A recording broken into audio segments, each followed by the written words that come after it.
Welcome back to another Storytime video, everyone! So, as you can see behind me, there's a bunch of pictures. And a lot of these are actually drawings of me, because last Thursday, I actually went over to a school and met a bunch of kids in all these different classrooms, and they loved it when I showed up so much that they gave me all this stuff. Here's a close-up. You can see all the stuff they wrote to me. And this isn't even all of them. There's a bunch more over here on the floor. Gave me so much stuff, even a bunch of drawings of the pigeon, because I like my pigeon book so much. And yeah, this just warmed my heart. Absolutely warmed my heart. I'm so glad that you all love my videos so much. And not only did they give me these drawings, but they also gave me a bunch of brand new books. There was like a whole bag of books that they gave me to read. And this that I'm going to read today, this was one of them. It is Buffalo Fluffalo. I've been told to read this one first because it is very funny, I hear. So I'm gonna see that for myself, and we're gonna read this book right now, so let's get started, shall we? Buffalo Fluffalo, written by nationally best-selling author Bess Kalb, and illustrated by Aaron Cran. There once was a Buffalo Fluffalo. A snuffalo, scruffalo, surly old buffalo, who is ever so snarly and gnarly and tuffalo. I am the Buffalo Fluffalo, I heave and I huffalo, leave me alone because I've had enough-alo. One day when old Fluff was especially miffed, a hammy old ram clomped up with a gift. I noticed you like to nap in the shade, so here's a big floppy wool hat that I made. How'd you do that without fingers? Ram, he mooed in a manner so tuffalo, you must go away, I must rid Buffalo. I don't need your rammy old hammy old help. It makes me want to stammer and yammer and yelp. Then Ram slunk away with his warm woolly stuffalo, as old Mr. Buffalo snarled and he snuffaloed. I am the Buffalo Fluffalo, I heave and I huffalo. Leave me alone because I've had enough-alo. I see this is what we're going with. This is going to be the repeating phrase. A prairie dog passed by mean Mr. Poofily.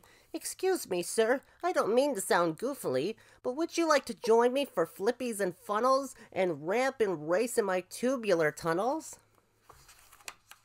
Silly old weasel, cried Buffalo Fluffalo, I can't play in your tunnels on account of my puffalo. Leave me in peace, go back to your burrow. Let me stop around while I frown and I furrow. I'm the Buffalo Fluffalo, I heave and I huffalo. Leave me alone because I've had enough-alo.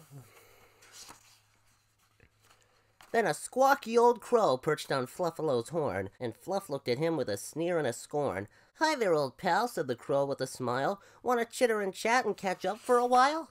No way, Fluffalo hollered, his fur standing on end. I'm far too huffy to have time for friends.